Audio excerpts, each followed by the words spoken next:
Le constructeur taïwanais SIM poursuit sa montée en gamme pour grappiller des parts de marché dans les pays européens. Déjà fort convaincant en version standard, le GTS 300 se voit ainsi doté d'un freinage ABS en 2013. Une technologie qui vient compléter l'évolution profonde du modèle opérée l'année dernière.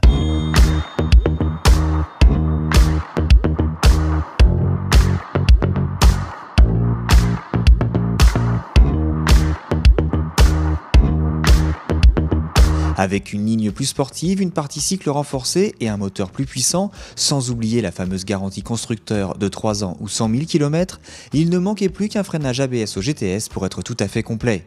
En effet, ce SIM n'a pas à rougir de la comparaison en termes de prestance face aux productions japonaises, malgré certains détails de finition en retrait. Cela n'empêche pas d'apprécier les nombreux équipements présents, à l'image du dosseret passager, des repose-pieds escamotables, du dosseret pilote réglable sur 3 positions ou des feux anti-brouillard avant.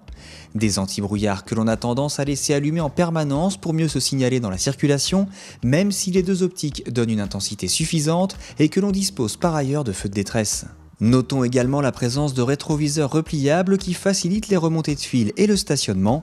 Pour déverrouiller la selle, il est possible d'effectuer un quart de tour via le contacteur ou d'actionner la commande électrique située au guidon. Nous découvrons alors un coffre monté sur vérin capable d'accueillir 2 casques intégraux. Détail pratique, ce coffre éclairé dissimule un anti-démarrage pour éviter le vol.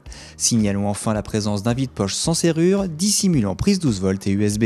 Si l'ergonomie se montre tout à fait satisfaisante pour un conducteur européen d'1,80 m, les plus petits profitent d'une selle fine et basse pour dominer les presque 200 kg de l'engin. D'emblée, le GTS 300 fait preuve d'un équilibre évident à appréhender auquel participe l'augmentation du diamètre des roues sur la version 2012. Sans doute un peu moins vif qu'un X-Max 250, il se manie pourtant dans les encombrements sans aucune difficulté et fait très vite valoir un argument de taille face aux Japonais. Le GTS propose en effet un confort de suspension bien plus convaincant que le X-Max. Ce confort global de haut niveau n'est à relativiser que par une selle un peu trop dure dans sa partie avant. La protection conférée par le pare-brise est plus que satisfaisante, mais il faut bien serrer les jambes pour ne plus ressentir les remous du vent à haute vitesse. Autre bémol, les rétroviseurs difficiles à régler renvoient aux 3/4 l'image de vos gants. Brillant en ville par sa facilité de conduite et son confort, le GTS continue de faire étalage de ses qualités sur route. Le moteur et ses 29 chevaux ne manquent pas de ressources avec de bonnes capacités de reprise et une vitesse maxi de l'ordre de 140 km/h chrono. Aux 100 mètres départ arrêté, la mécanique a juste besoin d'un peu de temps pour prendre son envol et accroche 7,6 secondes. Niveau consommation, comptez environ 4 litres au 100 km en usage mixte pour une autonomie de l'ordre de 300 km.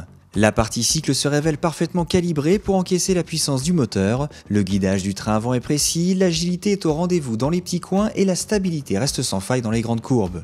Confié à Bosch, le nouvel anti-blocage s'est resté discret sur le sec tout en sécurisant comme il se doit les freinages d'urgence sous la pluie. Avec un étrier avant à 4 pistons, la puissance d'arrêt donne entière satisfaction.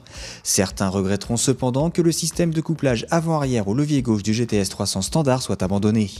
Homogène, performant et confortable, le GTS 300 n'a plus que de menus détails à envier aux best-sellers japonais de la catégorie. L'arrivée du freinage ABS conforte aujourd'hui sa position d'alternative parfaitement crédible sur le segment.